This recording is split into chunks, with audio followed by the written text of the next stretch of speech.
Hi, so today we will talk about anti-nutrients. So this will be a general video about anti-nutrients. These next weeks I will release specific videos about each anti-nutrient. Next week it will be about oxalates. The week after that it will be about phytic acid, and then about saponins, tannins, etc. etc. So subscribe to my channel if you are interested in that subject, because it will be a series about anti-nutrients. So before we start, please like the video, share the video, and subscribe. It helps me to be more visible on YouTube. Go visit my website, thecandidaslayer.com. I have a course about how to heal your gut naturally.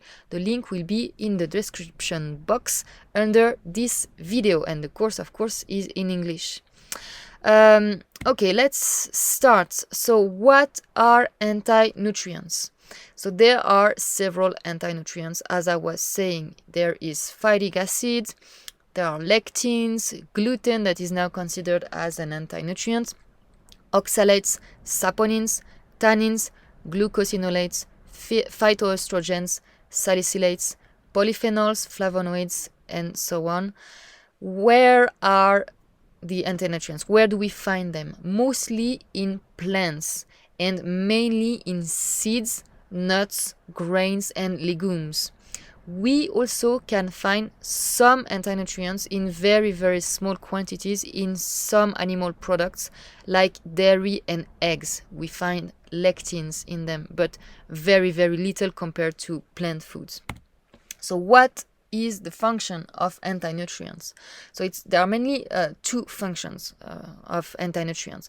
Plants don't want to be eaten, so they use anti-nutrients to protect themselves from fungi and bacteria. They also use anti-nutrients to protect themselves from predators, mainly insects, by destroying their digestive system, by inducing malnutrition, and by making them sterile with phytoestrogens, for example. So what are the symptoms? Like, if you eat too many anti-nutrients, and if anti-nutrients give you issues, what symptoms will you get? Mainly leaky gut, stomachache, diarrhea, malnutrition, joint pain, pain with urination, bowel movements, kidney stone, inflammation of the thyroid gland, pain in the back, vulvodynia, osteoporosis, and so on. There are more, but these are the main ones. So why? What are the causes of these symptoms? Why would you get issues with anti-nutrients? I mean, many animals, eat tons of, grass, vegetables, seeds, and they don't have issues. So why would you have issues when you eat these foods? Well, the answer is because you are a human and you have an omnivore digestive system. You are not an herbivore, you are not a granivore, an animal who eats grains. You are a human, and your digestive system is not equipped the same way as herbivores or granivores. So here I have put drawings of different digestive systems from different animals. Here on the top right, you can see the digestive system of chickens. So chickens are, we can say, omnivorous, but they also are granivorous, both, and they have the digestive system adapted to eat grains, to process grains. So when they eat grains, they swallow grains, and these grains, these seeds, get stored in their crop. So their crop is, warm and humid, and the seeds that stay for several hours or several days in the crop, they will start to germinate. And as we know, germination is one of the ways to deactivate anti-nutrients. We will detail that in the next slide. After that, the seeds move to the gizzard. So the gizzard is to replace the teeth that they don't have. So it crushes, it grinds the grains. Then it gets to the small intestine, where a little bit of it are absorbed. The small intestine is mostly here in the chicken made to absorb proteins from little animals and insects. Then the grains, the seeds, and the veggies and the grass they eat get to the cecum. And that's very important because the cecum is full of bacteria, tons and tons of bacteria in the cecum. The cecum is especially designed to break down plant foods and to extract nutrition from plant foods.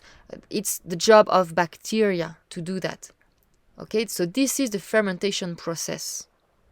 And after fermentation, it gets absorbed in the large intestine. Okay. Here you have the digestive system of the rabbit. Here, the human. So here you can see the human doesn't have a crop, of course. So we don't have the digestive tool to, sprout grains. We don't have that.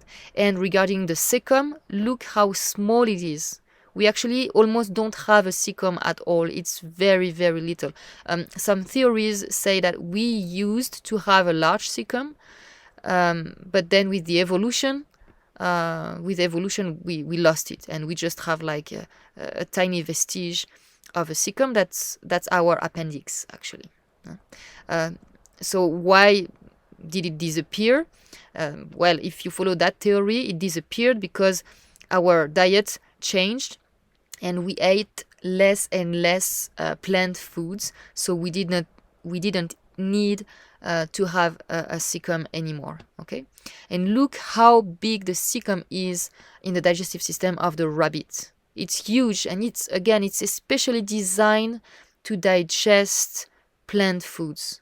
Okay, and here you have the digestive system of the cow. Very special. The cow has 4 stomachs. Okay, 4 stomachs and a big cecum to digest grass. All right, we don't have these digestive tools. Okay, so what are the causes of our issues with anti-nutrients? As we said, it's because we don't have the digestive system adapted to eat plant foods in general, to eat grains in particular. Don't be mistaken. I'm not saying that we are not supposed to eat vegetables. That's not what I'm saying. But it's obviously, when you look at our digestive system, it is not our primary food. And obviously, when you look at our digestive system, our body is not made to digest grains in particular. Okay, vegetables kind of, but grains really not. Okay, so when you have problems, it's usually with anti-nutrients. Usually vegetarians and vegans will have problems with anti-nutrients more than omnivores. When you drink green juices every day and you are not smart about it, you need to be smart about it when you make green juices.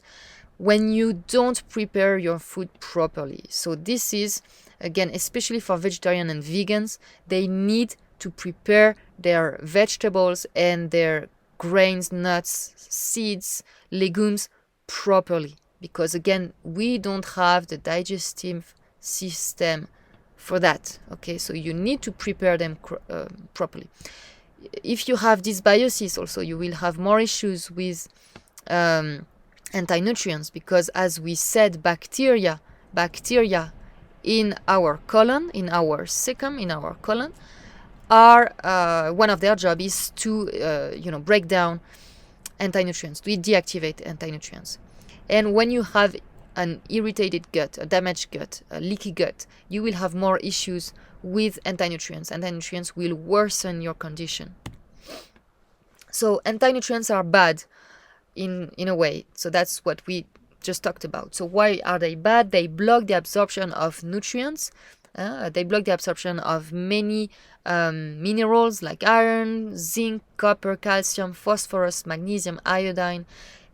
They also block the digestion of proteins, amino acids, and some B vitamins. They block the enzymes. Some enzymes, they irritate the gut. They cause allergies, food intolerances, leaky gut. They inhibit digestion and they put stress on the pancreas. They mess up your hormones. But anti-nutrients can be good also. So this is something I really want to focus on in this video, because we see tons and tons of videos saying that anti-nutrients are bad, they are toxic, blah blah blah, but we rarely see videos that say that anti-nutrients are good.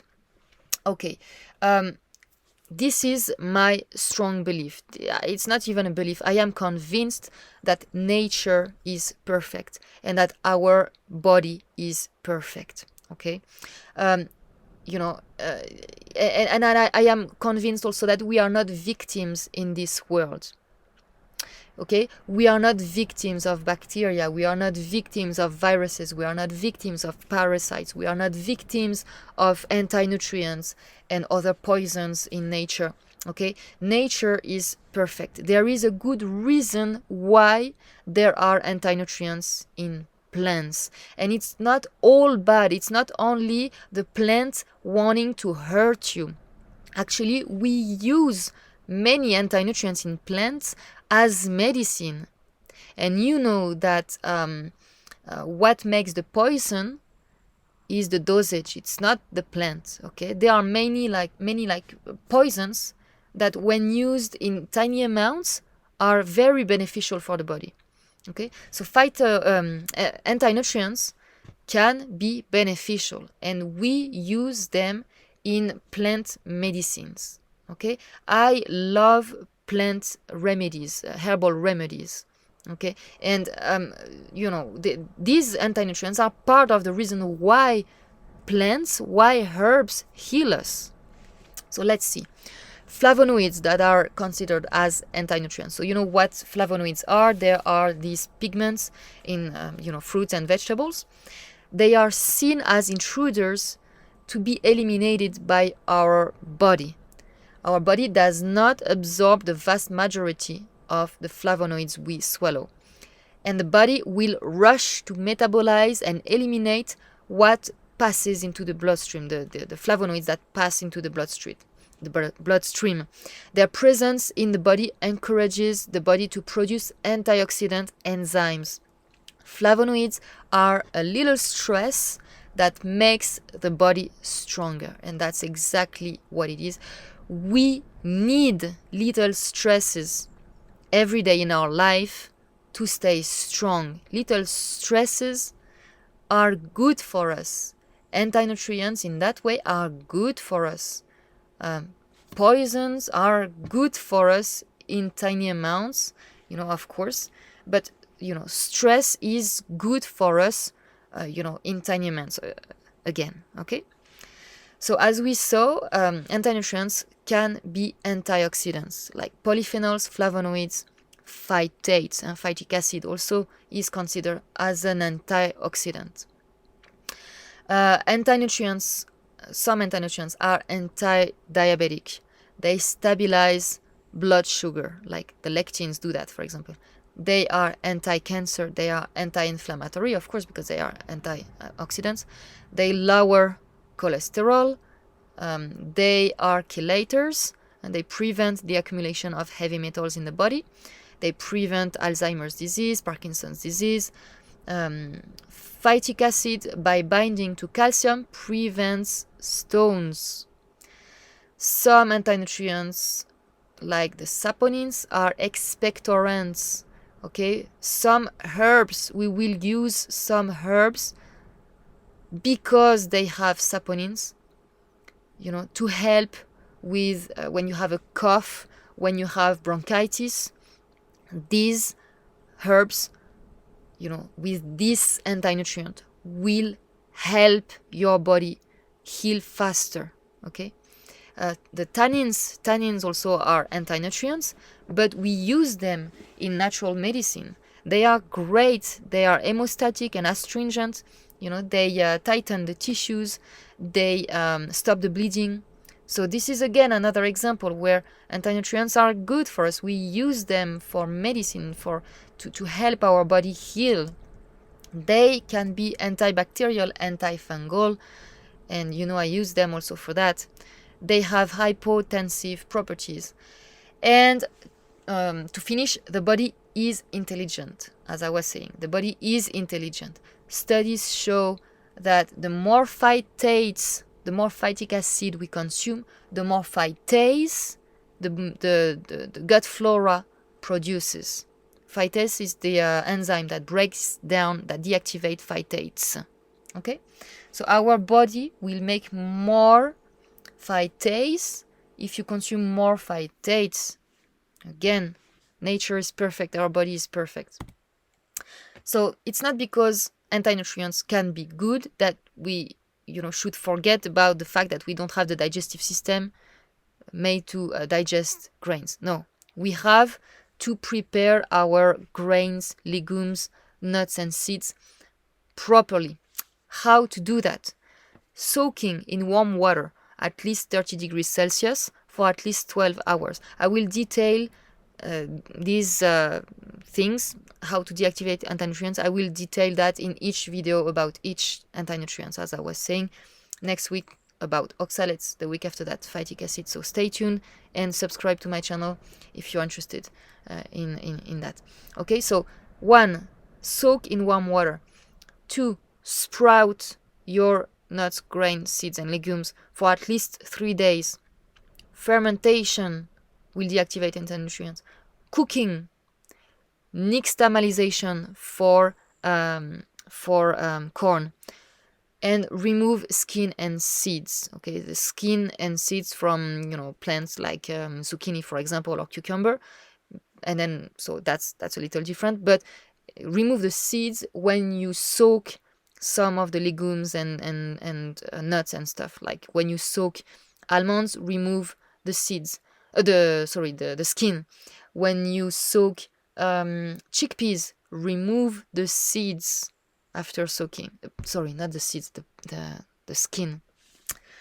So this is how you deactivate anti-nutrients. You don't need to do each step, like all 6 steps.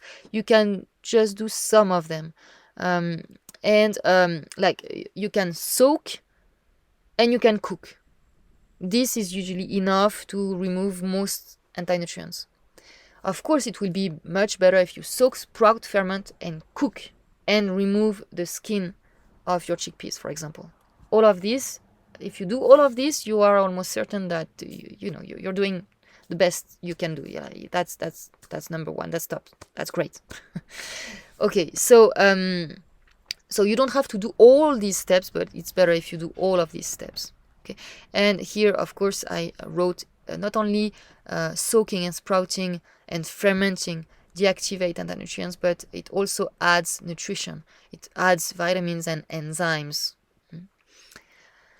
Okay, you need to know that cooking is more efficient than just sprouting, soaking, sprouting, and drying at low temperature. I just wanted to say that because some people think, okay, if I soak, sprout, ferment, I will have, as we said, more vitamins and more enzymes, and I will destroy all of that if I cook.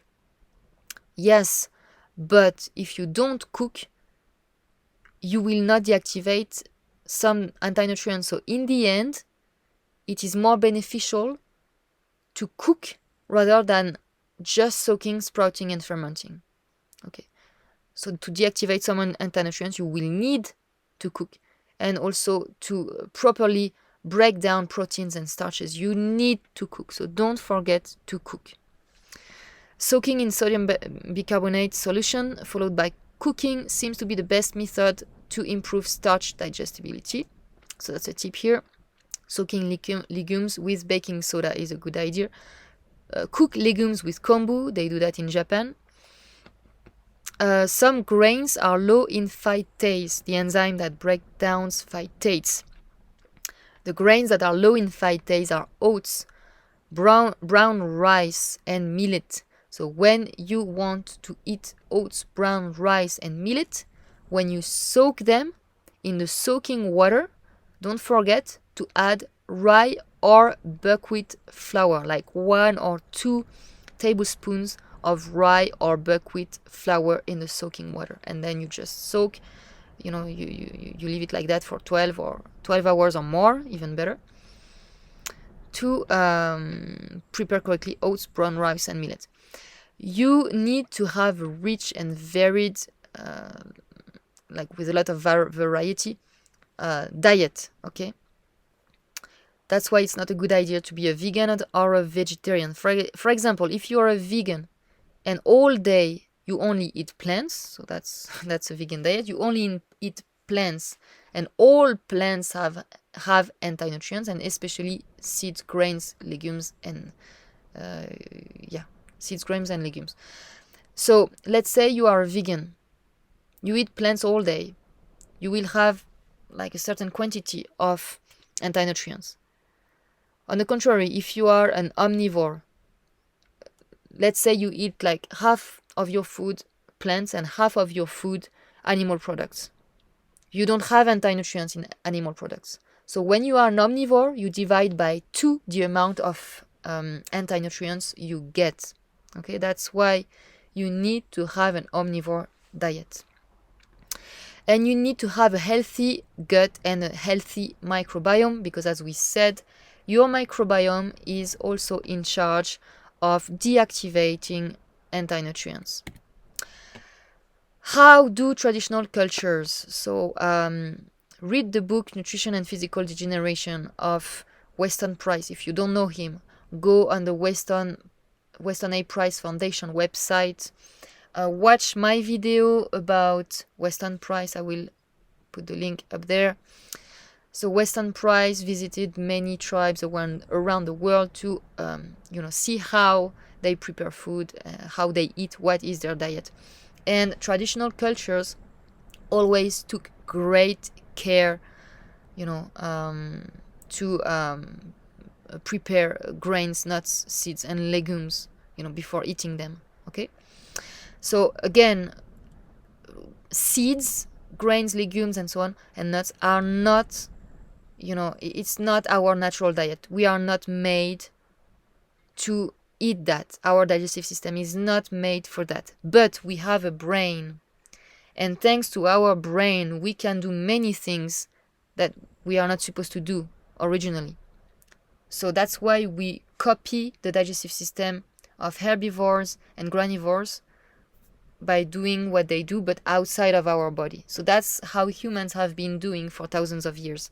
So again, even if we are not physiologically made to digest these foods, we can, as shown by these traditional cultures. Your ancestors used to do these things. In India, rice and lentils are fermented for at least 2 days before they are prepared as idli and dosas. In Africa, the natives soak ground corn overnight, and they ferment corn or millet for several days. In some Oriental and Latin American countries, rice receives a long fermentation before it is prepared. Ethiopians ferment a grain called teff for several days. Mexicans ferment corn cakes for several days and as long as 2 weeks in banana leaves. Europeans made slow rice breads from fermented starters. In America, the pioneers were famous for their sourdough breads, pancakes, and biscuits. In Europe, grains were soaked overnight and for as long as several days in water or soured milk before they were cooked. Okay, so you can see our ancestors always prepared very carefully these foods. And also it's interesting because here you can see that it's not a very brief soaking or a very brief fermentation that they used to do, because nowadays that's what people do, like a brief soaking and very brief fermentation of just several hours. See how our ancestors did. It could last several days. Okay, this is how we are supposed to prepare our grains. All right, and finally, if you have gut issues, you can go on my website, thecandidaslayer.com, where you will find the course to heal your gut. The link will be in the description box under this video. And I see you in my next videos. Bye bye.